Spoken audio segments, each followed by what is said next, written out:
Okay, the next subject is setting goals. Let me show you what turned my life every way but loose.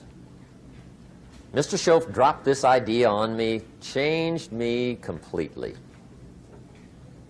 Setting goals. Here's what can easily happen if you don't set goals. It's easy to let life deteriorate into making a living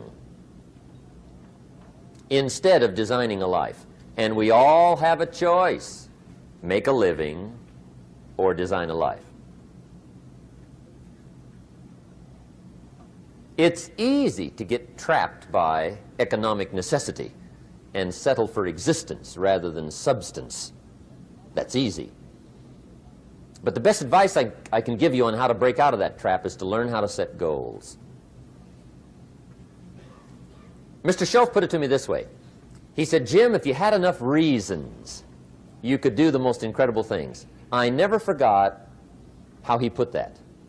If you have enough reasons. See, reasons will change your whole life. Mr. Schoaf said to me, he said, Mr. Rohn, I think you've got plenty of intelligence, you've got plenty of talent, you've got plenty of ability. Probably what you lack is plenty of reasons. He said, I don't think your current bank balance is a true indication of your level of intelligence. I was happy to hear that.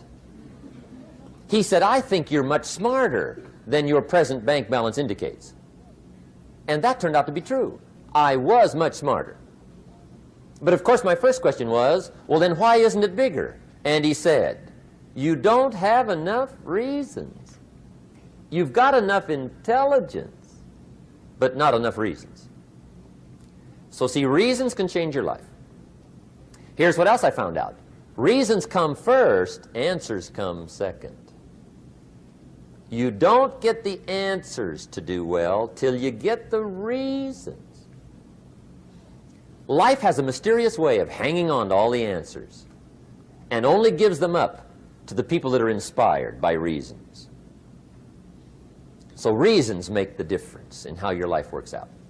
Now, what are some of the reasons for doing well? Let's go through a quick list called Reasons for Doing Well. First is personal reasons. Some people do well for recognition. Some people do well for respect. Some people do well for the way it makes them feel. They love the feeling of being a winner. Those are good reasons. I have some millionaire friends that keep working 10, 12 hours a day, making more millions. And it's not because they need the money. It's because they need the joy and the satisfaction and the pleasure that comes from being a constant winner. And see, it's not just the money anyway. It's the journey, not the money. Once in a while somebody says to me, boy, if I had $1 million, I'd never work another day in my life. That's probably why the good Lord sees to it they don't get their million, right? They'd quit. They'd quit. Okay. Next is family reasons. Some people do extremely well for other people, and that's powerful. Human beings can greatly affect each other. Sometimes we will do things for somebody else we will not do for ourselves. We're made that way. I met a man one time who said, Mr. Rohn, to do all the things I want to do with my family around the world, he said, I got to have at least $250,000 a year. I thought, incredible. Could a guy's family affect him that much? And the answer is, of course.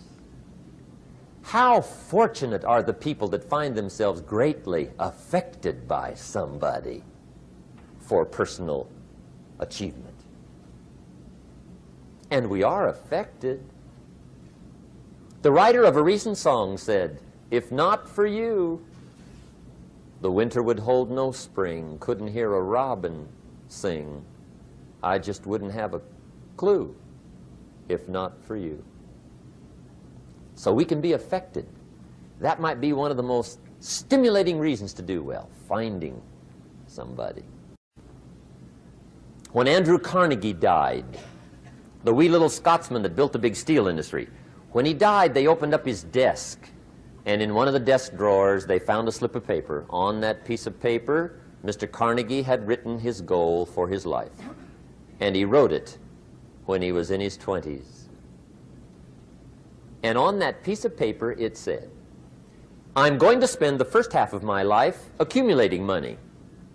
I'm going to spend the last half of my life giving it all away.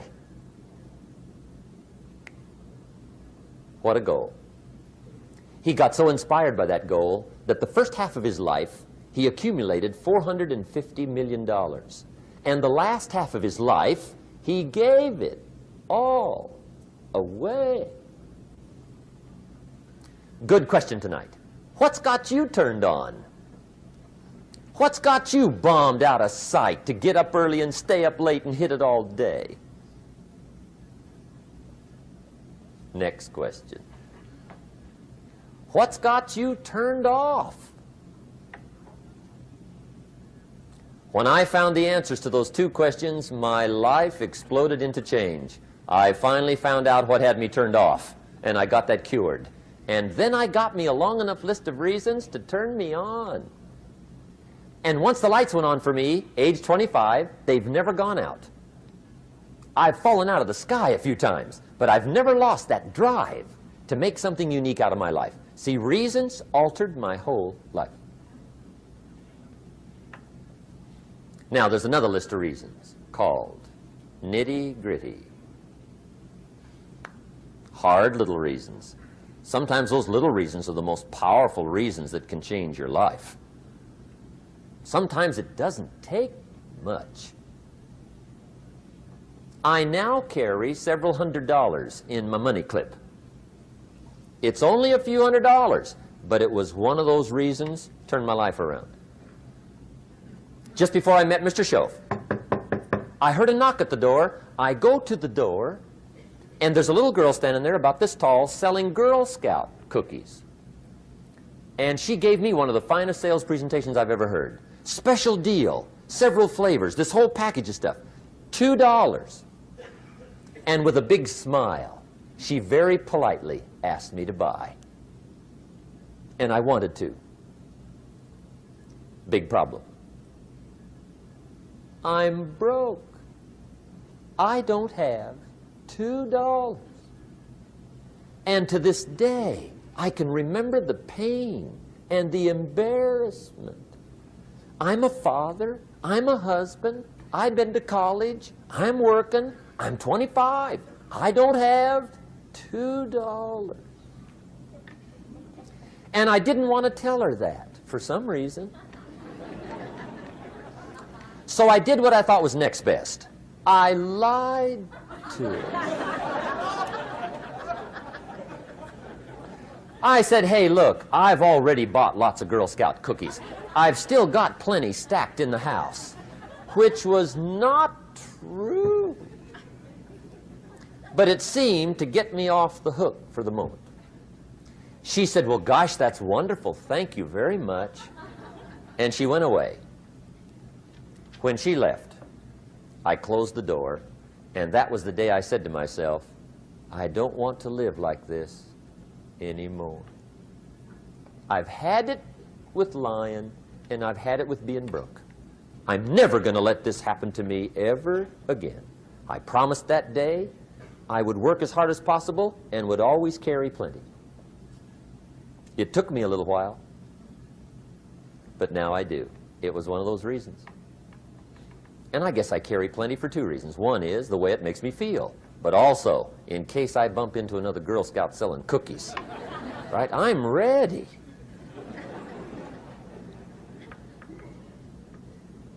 I walked out of the Bank of America one time up in Saratoga, California, where I used to live.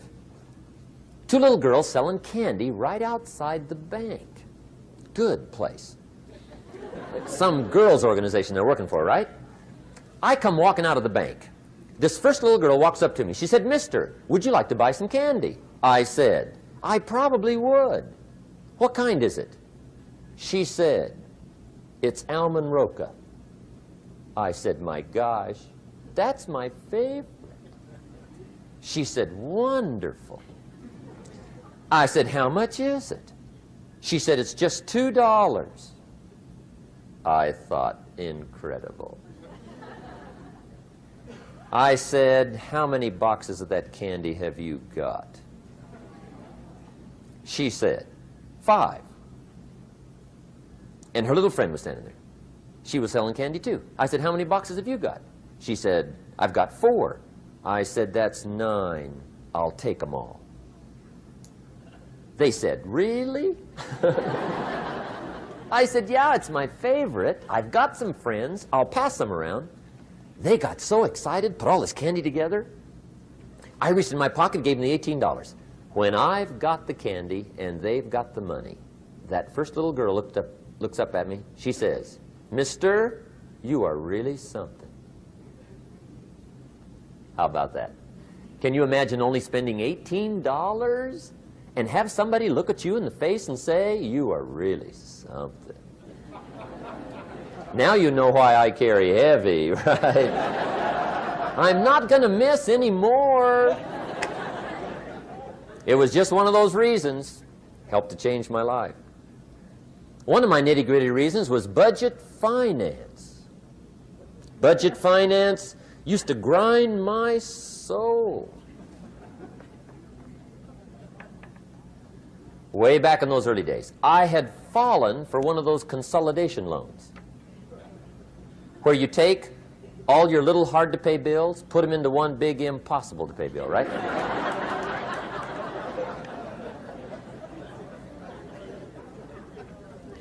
I would get 4 or 5 payments behind. This one guy used to call me day and night. I don't think they're allowed to do that anymore. Harassed me. Threatened to run me in front of the judge. Threatened to ruin my credit. Threatened to embarrass my family. One day he said, we're going to come get your car, drag it rear end up down the street in front of your neighbors. The guy even called me a flake. And back in those days, I'm broke, I'm pitiful, there's nothing I can do about it. But I never forgot how the guy treated me. And when I met Mr. Schoaf and I got my life straightened out and the money started to flow, that was one of my first projects, budget finance. I poured it on day and night. I finally put all the money together I owed him, which was considerable. I picked a day for the payoff. And when the payoff day came, I put the money in small bills in a big briefcase. And I walked into the budget finance office on Wilshire Boulevard in Los Angeles. The guy who harassed me so often, his desk was about 3 back. I walked right up to his desk, startled him. He wondered what I was doing there. It was the first time I'd been there since I'd borrowed the money, right? Without saying a word, I opened up this briefcase, dumped this pile of money all over his desk. I said, count it. It's all there. I will never be back. And I turned around and stormed out. Now, that might not be noble, but if you haven't tried it, you've got to one time.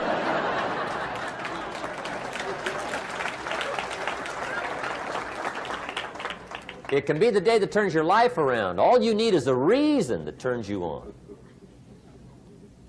One of my dear friends, Robert Depew, Bobby used to be a school teacher in Lindsay, olive capital of the world. Bobby taught school several years, got a little weary teaching school. One day decided he wanted to get into sales. So without telling anybody, he just up and quit his job teaching school and jumped into sales.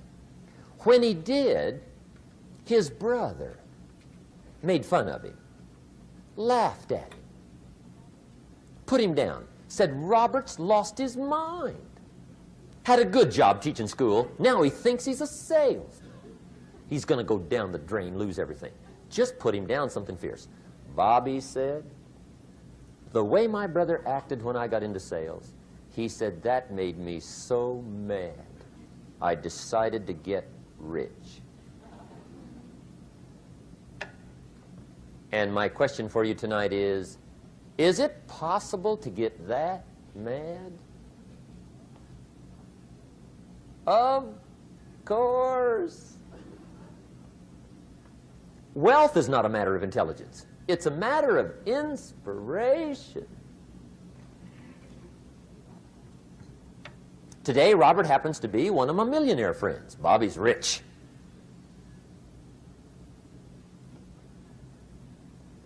Frank Sinatra said one time, the best revenge is massive success.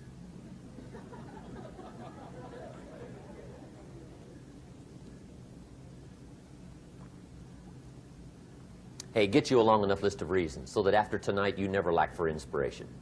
You might not have all the answers right away, but you can get the answers if you can get the reasons. Now, let me give you a little simple formula for goal setting. Okay? We take 2.5 hours on the weekend for the whole 10-year plan. We don't have time for that tonight. But let me get you started with a little simple formula Mr. Schoaf gave me. And maybe this will be helpful. First of all, I've divided goals into two parts. First is long range.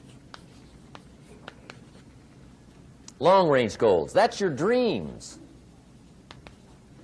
Your dreams for the next 3, 5, 10, 20, 30, 40 years. Actually, the rest of your life.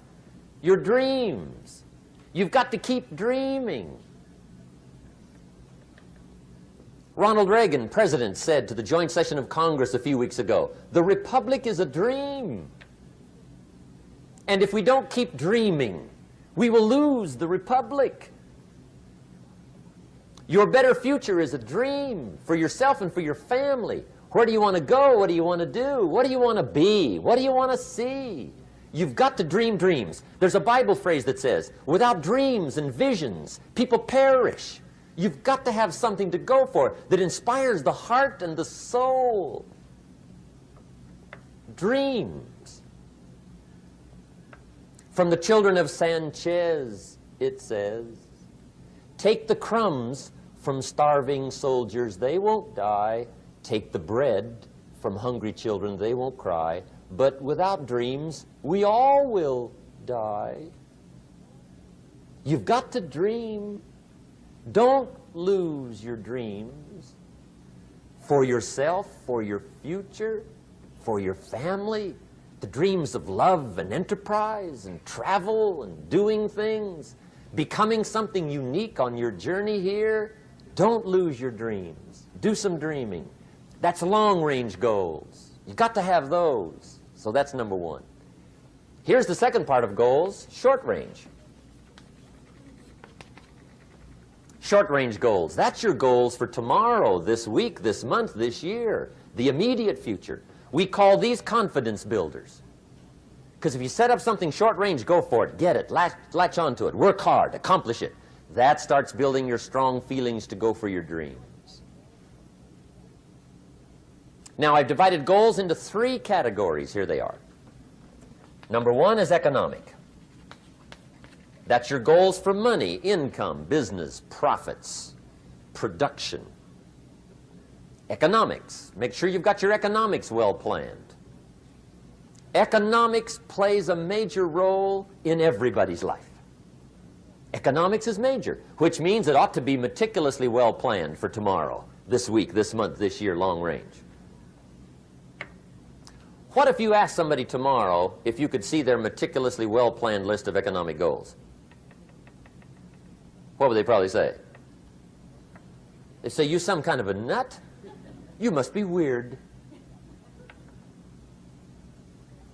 Hey, I found out what success is. Success is doing what the failures won't do. Make sure you've got your economics well planned. It'll put you in the top 5%. One of the key little subjects we talk about on the weekend is the 7 fundamentals for wealth and happiness. And that's one of them, well-planned economics. It's a fundamental if you want to do well. Join the top 5%. Anybody in this room can join the top 5%, if you will.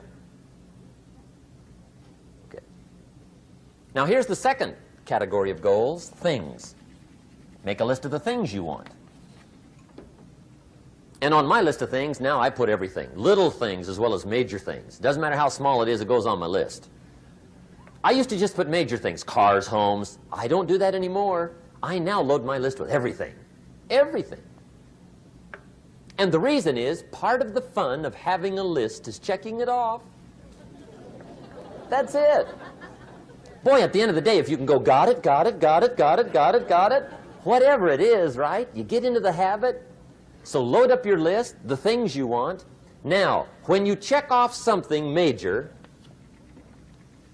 celebrate. That's an important point to make.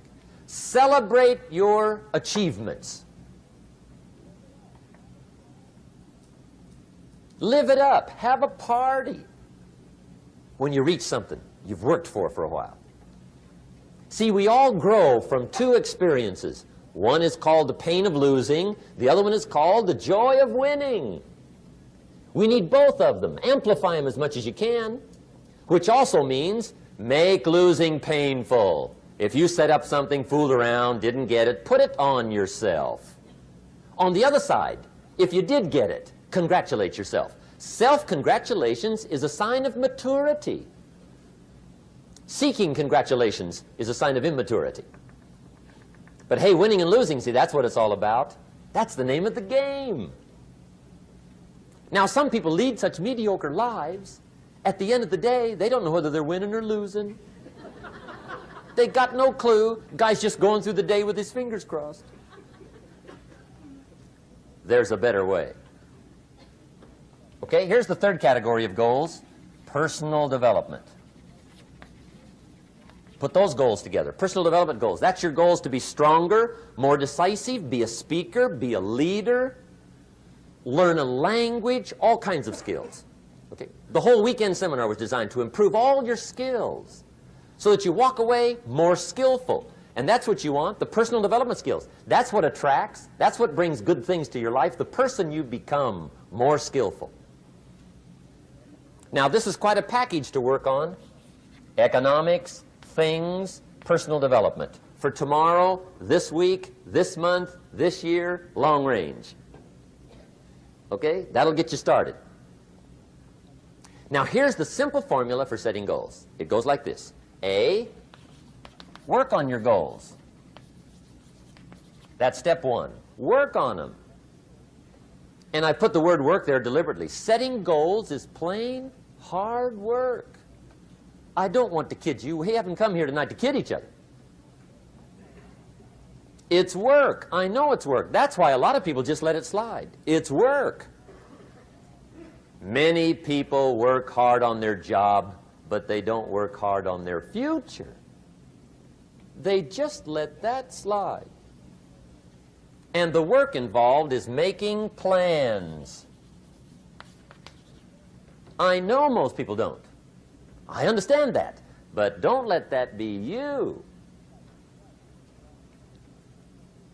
Guy says, well, yeah, you work where I work, but the time you struggle home, it's late. You've got to eat a bite of supper, watch a little TV, get to bed. You can't sit up half the night. Plan, plan, plan. And the guy's behind. Good worker, hard worker, sincere. But you've got to be better than sincere, working hard. You've got to be better than a good worker. You've got to be a good planner. Somebody once wisely said, the people who fail to plan are planning to fail. Well said. So work on your goals. Here's step two. Write your goals down. That's so important. I teach my staff around the world, put your goals in your journal. Because one of the major people you want to study is yourself. So here's the list of goals I put together 3 weeks ago. Here's the list of goals I put together 2 years ago. Here's some of the changes I made, rearrangement of my priorities. I scratched these off. I put these on. I've gotten these. Study your accomplishments. Study what your desires are. Put them on paper. Write them down. Here's another reason for writing your goals down. It shows you're serious about doing better. And to do better, you got to get serious. You don't have to be grim, but you must be serious. Everybody hopes things will get better. Everybody hopes. Poor people hope. That ought to tell you something. It means the future does not get better by hope. It gets better by plan. I used to have the affliction called passive hope. It's an affliction. It's bad. Probably what's even worse than that is happy hope. Now that is really bad. That's bad. Happy hope. The guy's 50 and he's broke and he's still smiling. See, that's not good. So get serious about your goals. Put them on paper. Write them down. There's all kinds. His goals, her goals, their goals. Business goals, financial independence goals, family goals. I mean, there's so many things to work on this that if you don't get busy and work on it, sure enough, the time will pass. And sure enough, 5 years from now, you'll wind up where you don't want to be, wearing what you don't want to wear, driving what you don't want to drive, being what you don't want to be. Now's the time to fix it. Now, here's the third step to your goals. Check the size of your goals and the kinds of goals. How big they are, what kind they are, affects you. And here's one of the important phrases of the evening. Your goals are affecting you, whatever they are. Your goals affect your handshake. Your goals affect your attitude, personality. Your goals affect the way you walk, the way you talk, the way you dress. All day long, we're being affected by our goals. Now, some people have goals, but they have such lousy goals. The effect is bad.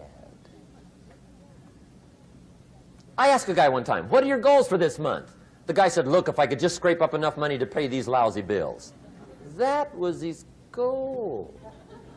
I'm not saying it isn't a goal. It's a goal, but it's such a lousy goal, the effect is bad. You don't jump out of bed on Monday morning and say, oh boy, another chance to go out and scrape up the money to pay my lousy bills. See, you don't do that. Usually you say, oh, not another Monday.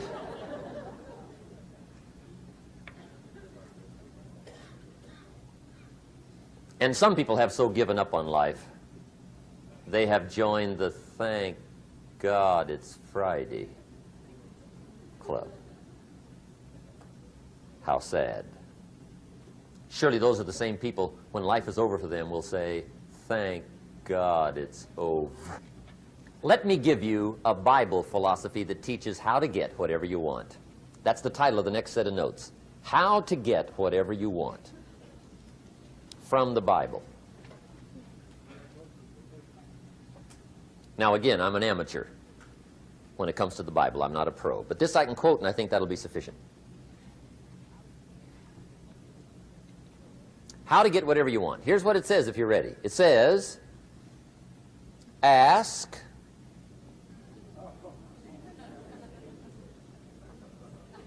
that's it.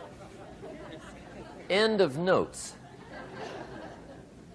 Ask. If there's one art in life to learn extremely well, that's got to be one of them. The art of asking. What does ask mean? Ask means, what do you want? And the formula is staggering. It says ask and what? A guy ought to look into that.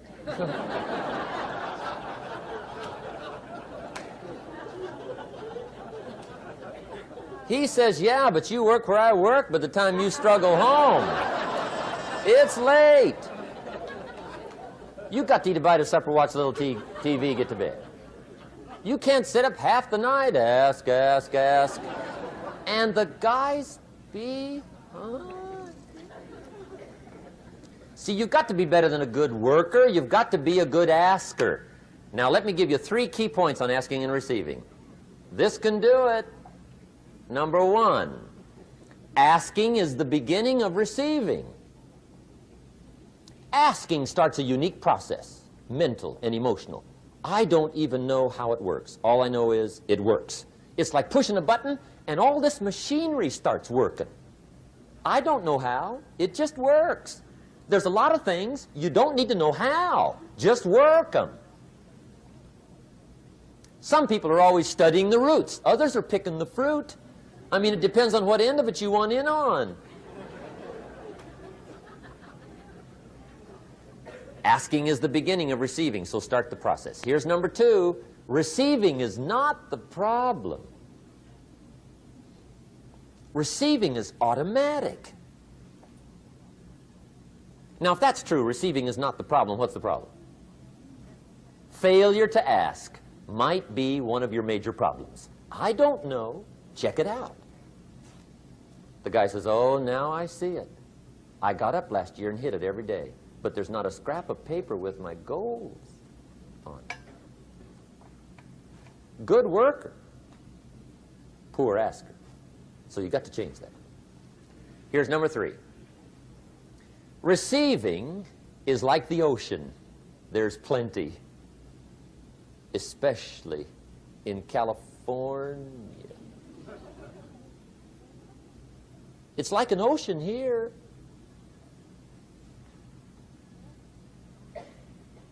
Success is not in short supply.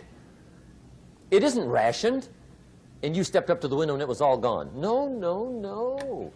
It's like an ocean here. Now, if that's true, what's the problem? Well, some people go to the ocean with a teaspoon. Have you got the picture? See, what you want to do in view of the size of the ocean is trade your teaspoon for at least a bucket, and you'll look better down at the ocean. Kids won't make fun of you, right? Okay. Now, there's 2 ways to ask, and we'll wrap up goal setting. 2 ways. Here's number 1. Ask with intelligence. It didn't say ask intelligently, but I'm sure it meant that. Don't mumble. You don't get anything by mumbling. Be clear. Be specific. Intelligent asking means how wide, how high, how soon, when, what size, what color, how much. Define what you want and describe what you want. That's powerful. In the weekend seminar we teach, goals become like a magnet. They pull you that direction. And the better you describe them, the more they pull. So ask intelligently. Here's number 2. Ask with faith. That's the childish part of the equation. Believe you can get what you want like a child. Not an adult. Adults are too skeptical.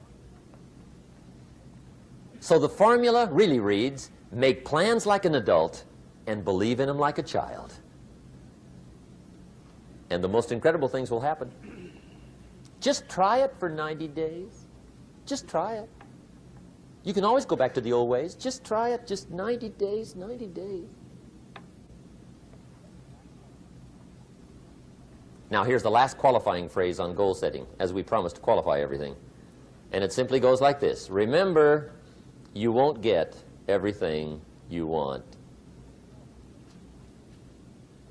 And we've already studied the reason for that. Simply, sometimes it hails on your crop and rains on your parade.